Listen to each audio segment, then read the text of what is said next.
Gen Z is the loneliest generation in history.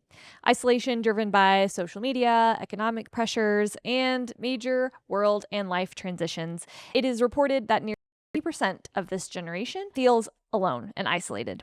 We kind of have lost the art of connection, and this has expectedly created a catastrophic impact on our mental health.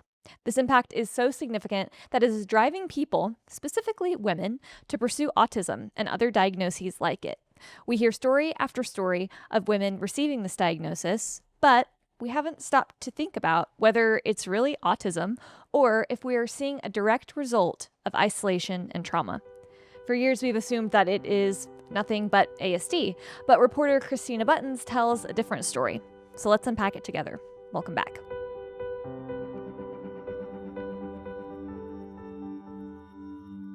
On April 24th, a journalist and author named Christina Buttons published a bombshell article titled, "I Thought I Was Autistic, I Was Wrong."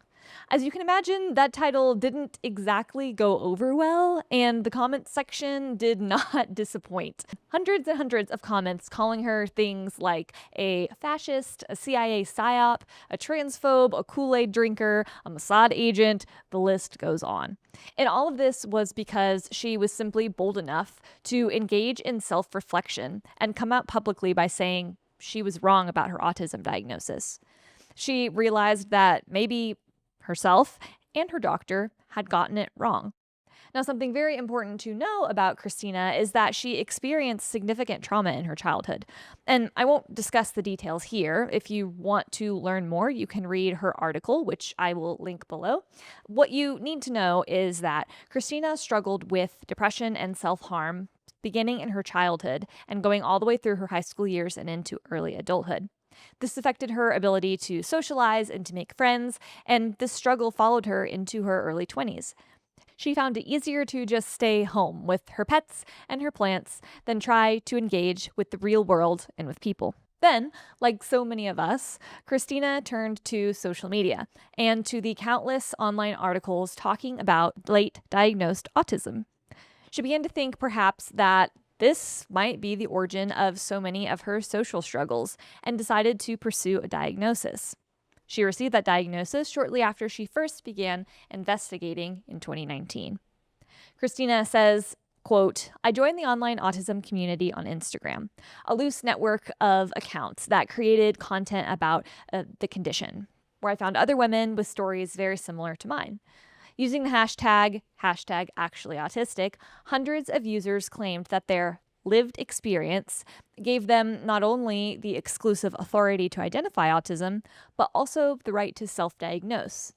Their post revolved around neurodiversity, framing autism not as a disorder, but as a natural variation of human experience. A progressive activist named Blair Imani put it in one popular Instagram post: "Autism is a natural part of human diversity. Autism is not a disease to be cured."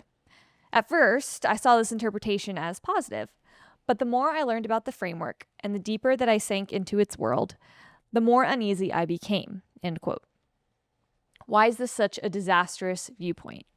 It can be really hard to understand the problem because on the surface, these ideals sound really nice. It would be lovely if we could rely on the lived experience of high-functioning autistics to define autism. But the problem is, individuals who are self-diagnosed most likely do not have autism. Therefore, they can't provide a truly authentic representation or definition of this diagnosis. Then on the flip side, individuals who do have high-functioning autism, or those with lower support needs, are also going to be fairly unreliable sources of information. This is because while autistic brains do not lack empathy, many do struggle with cognitive empathy. And there is a difference between cognitive and emotional empathy.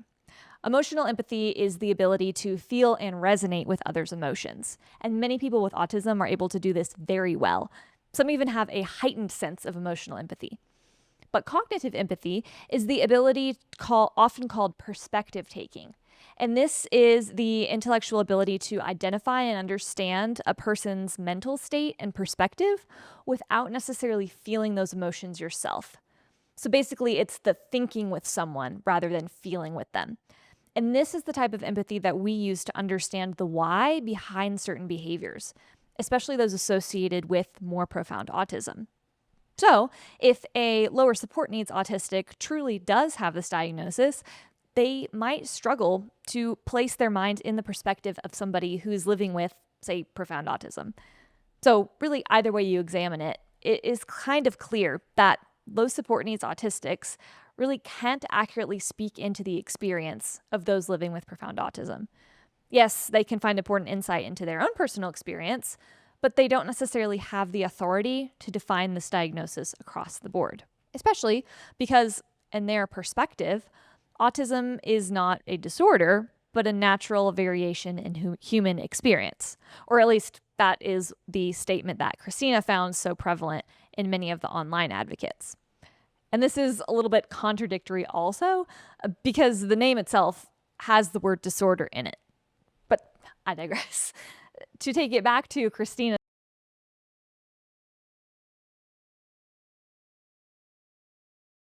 autism is a natural part of human diversity and not something that needs to be cured. This mindset began to grow because of the foundation of neurodiversity framework.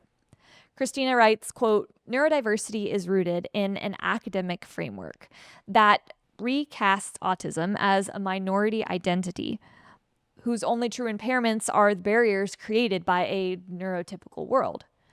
Followers of the movement reject the idea that autism causes any sort of deficit. The problem, activists insist, is not autism itself, but a society unwilling to accommodate people," end quote. And this is where the identity-centered ideology in the political agenda surrounding autism originally took root. The idea that autism does not create any deficits. And this is why I believe we are seeing such intense backlash against the parents and the providers who are trying to share their experience with profound autism.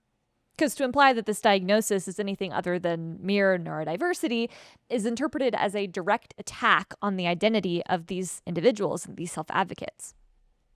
Christina also goes on to talk about how she watched as popular autism advocacy accounts directed their followers to individual comment sections to scold people for using the wrong language or for painting autism as anything else than a superpower.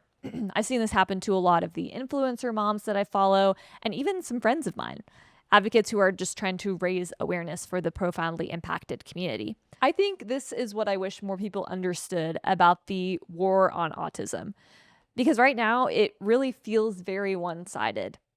None of the parents that I know or follow have ever said anything bad about the self-advocates and the advocacy influencers and the low support needs autistics.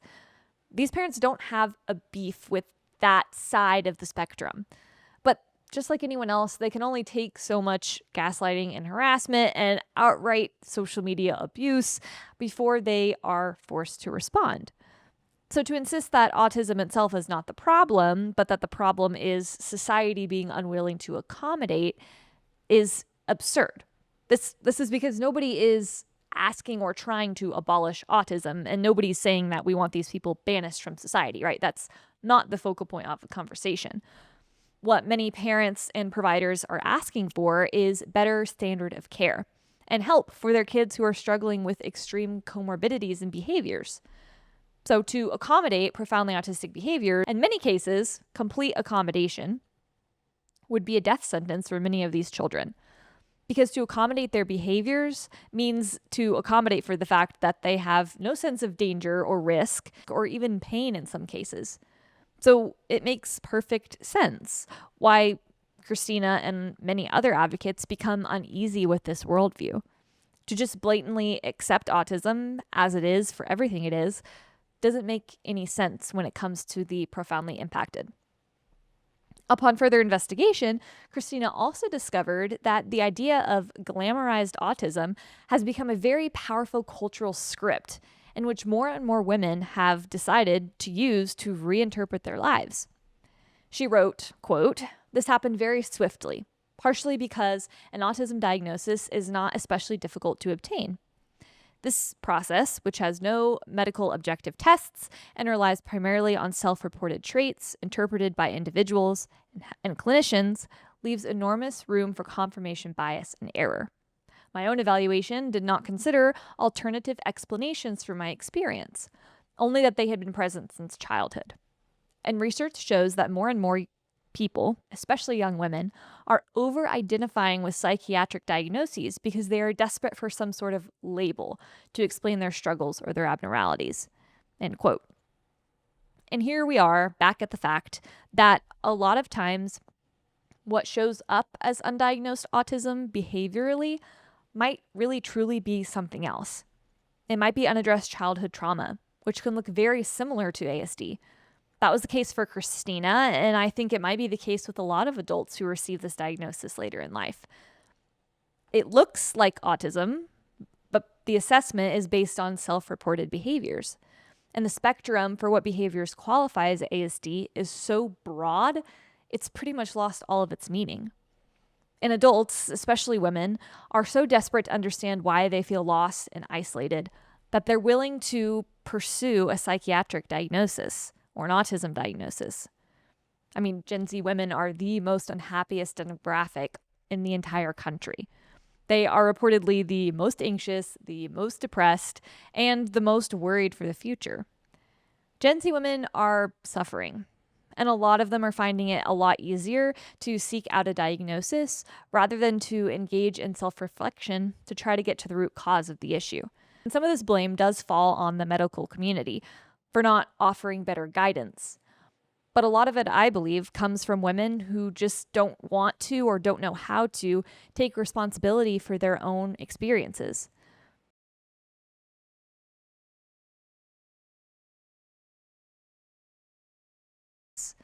We get to choose if we remain isolated, and we get to choose if we're going to be limited by a diagnosis.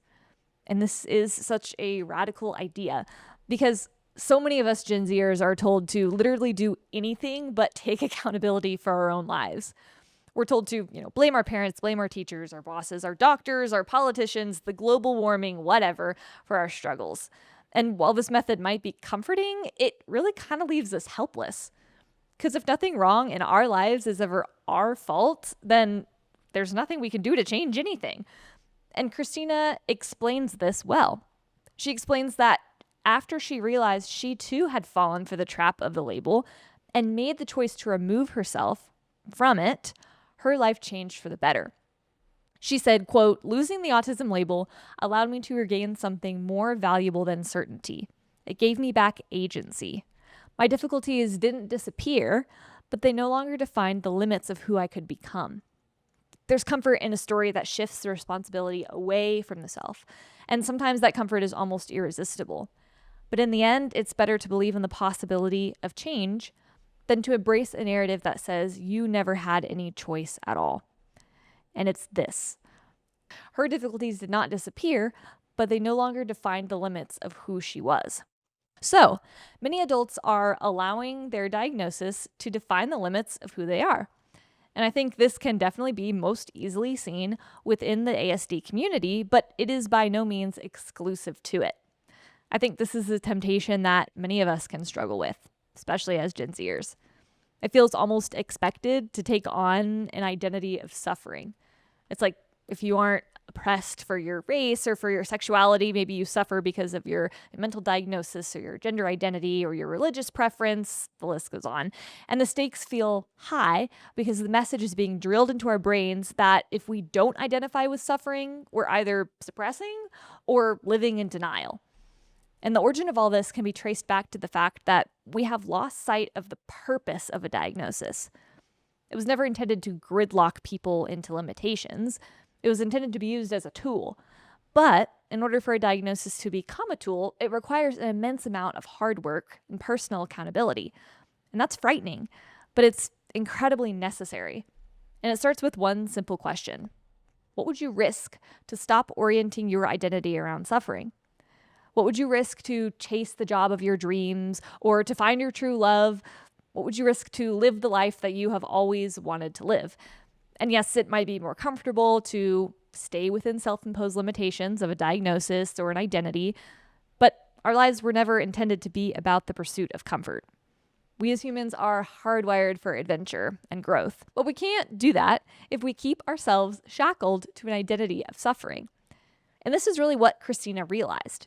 She made the decision that she was not going to allow an ASD diagnosis to prevent her from challenging herself to learn new skills and from pushing the boundaries of what was expected of her. She made the decision that her fight was not going to be one oriented around making society more accepting of autism, but rather she was going to fight to build the skills necessary to be able to engage with and make an impact on society, even in spite of her challenges.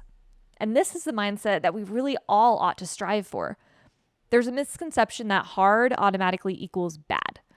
Yes, it is hard for people with autism to engage in society. They face challenges that many of us allistics will likely never fully understand. But they deserve a better message than the one they're currently being given. Right now, the message is, you will not be valued as an autistic until society accepts everything about you. What a terrible and unrealistic expectation. Society is never going to be 100% accepting of anything or anyone because we are human and we live in a country with incredible diversity and different cultures and different opinions. And it is just not realistic to expect that everybody is going to cater to you or to your identity or your diagnosis. It's really up to us to do the work on ourselves. So if we struggle with social anxiety, we push ourselves to try a new social group. If we have trouble with conversations, maybe we take a communication class. Or if we're lonely, I don't know, go ask out the cute girl that you see every week at the coffee shop. We've got to stop allowing an identity or a diagnosis to set a limitation on what we can do. Because I guarantee you, so many of us are capable of so much more than we give ourselves credit for. But we've got to be willing to take risks again. We have to be willing to push out of our comfort zones and to talk to people we might not always agree with, and to show up when everyone else runs away, and to reframe challenges as the stepping stones that will allow us to become better, kinder, and happier people. A diagnosis only has as much power over you as you let it. And yes, it can make life harder, but we are fully capable of doing hard things.